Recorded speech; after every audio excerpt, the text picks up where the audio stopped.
Author Sujatha தெரியும் தானே உங்களுக்கு? அவர் தமிழ் பற்றி இன்ட்ரெஸ்டிங் ஃபேக்ட் சொல்லியிருக்காரு. ஃபேக்ட்டுக்கு முன்னாடி இன்னொரு விஷயம். வேர்ல்டு வைடா செம்மொழிகள் மொத்தம் 8 இருக்கு. Greek, Tamil, Latin, Hebrew, Sanskrit, Chinese, Persian, Arab. Greek epic, Iliad very popular one. இப்போ உள்ள கிரீக் பீப்புளுக்கு இலியட் சுத்தமாக புரியாது.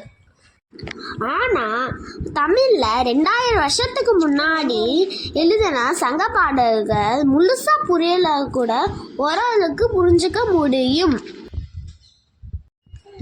சுருக்கமாக சுஜாதா அவர்கள் என்ன சொல்கிறாங்கன்னா, 2000 வருஷத்துக்கு முன்னாடி வாழ்ந்த தமிழனும் இப்போ உள்ள தமிழனும் மீட் பண்ணால் ஒருவருக்கு ஒருவர் பேசுவது புரியும். அமேசிங்! இப்படி ஒரு ஸ்பெஷாலிட்டி வேற எந்த லாங்குவேஜுக்கும் இல்லை. உங்களுக்கு தமிழ் பிடிச்சா இந்த வீடியோவை மறக்காமல் லைக் பண்ணிடுங்க.